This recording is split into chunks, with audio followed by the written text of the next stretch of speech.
Alright, we're going to create the program which creates a two-dimensional array. It's got random number of rows, it's got a random number of columns, anywhere between 0 and 10. After that, it fills each position with random integers between -5 and 5.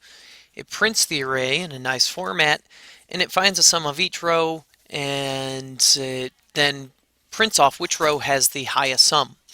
So I would estimate this takes around an hour or so. So first thing you'll want to do is make a class.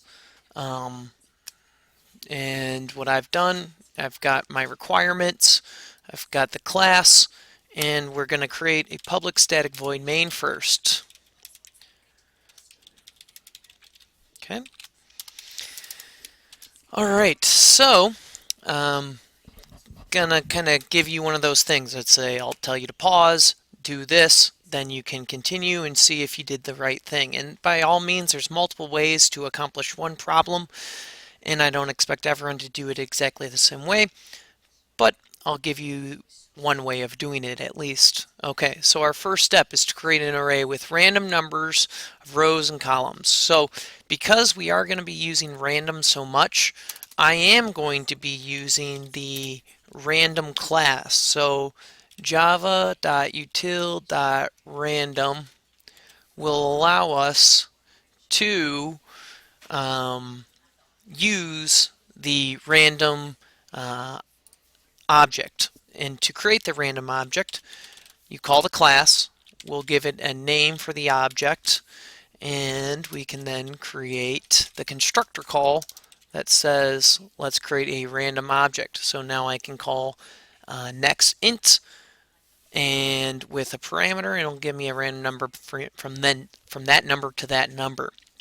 So now your job is to create an array of random rows and do that first. Similar to how our note showed us, you can create a random number of rows.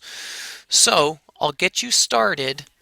So it's going to be an integer array, and it's a 2D array. Even though we're just assigning just the rows, you still have to create a 2D array.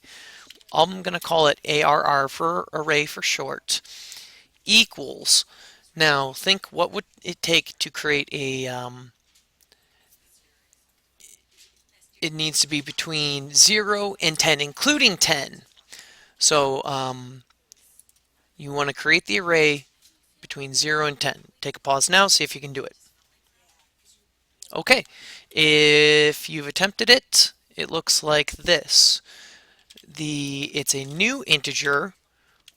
Our rows is going to be rand.nextInt, and it's going to be between 0 and 10. So, new int rand.nextInt. I forgot the keyword new here. So now what I've done is created a new array, two-dimensional array. I've assigned the row columns to be between 0 and 10, including 10. Remember, with new int or next int, it's not including that number, but up to. And then my columns, I have not filled that in yet. So now what I've got to do is I've got to then go ahead and say, okay, at each column, create at each row, create a new integer array of a random number of columns. So I'll get you started, and then I want you to try to figure out from there on. So at the array at spot 0, and this is, by the way, I'm showing you how to make it work for one row. Then I'll want you to make it work for multiple rows. So I'm just showing you one row, then you'll have to make it work for multiple rows. The array at 0 is equal to a new array, and it's a new integer array, and same concept. It's between 0 and 1. So that all works. this is saying I've created a random array. The rows are between 0 and 10, and I haven't said what columns equal. And here I'm saying the first row is equal to a random row.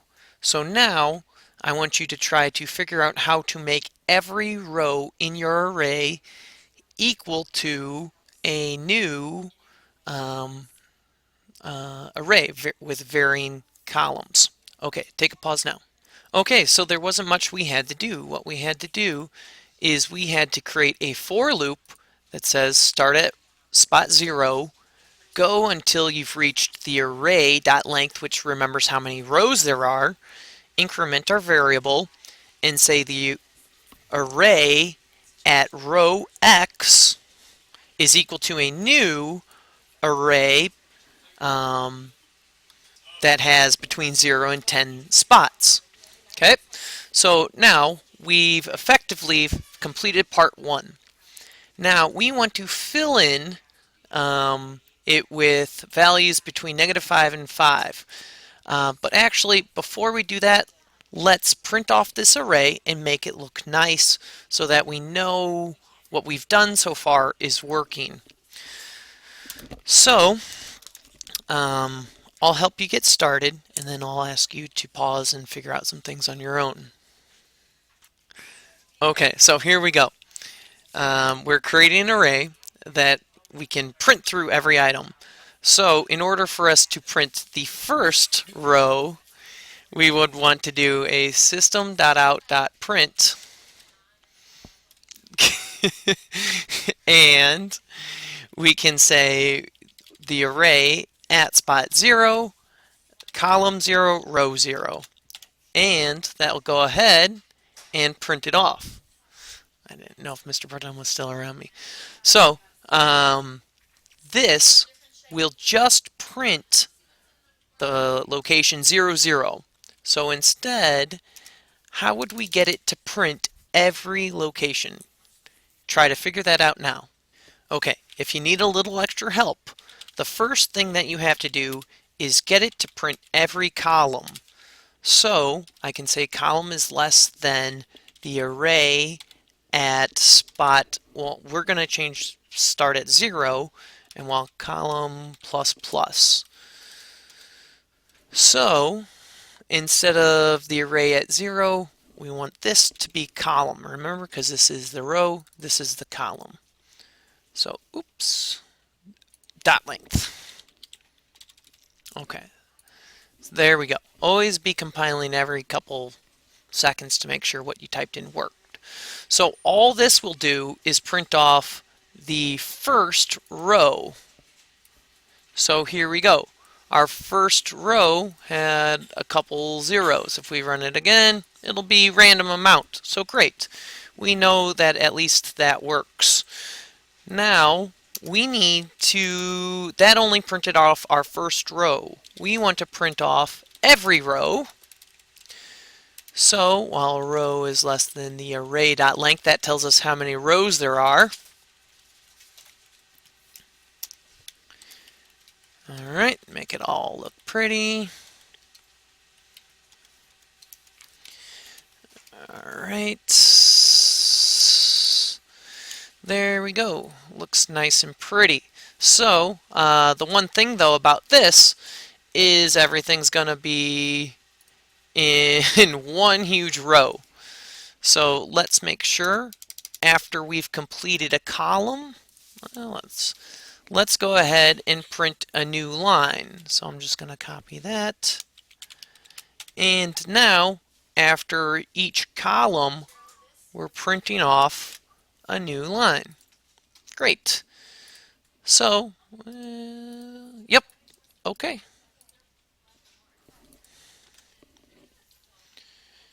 So, all right, good. So what this did, it went through every row, and we said for every column, but remember before we just said this was the array at spot 0 because we wanted it to work with our first column. We've got to change this to row, where it says if row starts at 0, you're printing off the first row. then row would go to 1, print off row 1, and 2 and 3 and so on. So now, if we were to test this, there we go, compile and run, notice each row has a varying number of, so we saw that it went out of bounds. So let's make sure that we modify this. Remember we said that started at 0. We needed to change that to row as well. So, look at that. So the reason that crashed was I was saying print off row 0. Well, if I'm creating an array, they could potentially be 0, and so I told it to print off 0, but there didn't exist, so it crashed. Okay, we're going to add just a little bit to make this look better. So after we print off our row, let's add space, and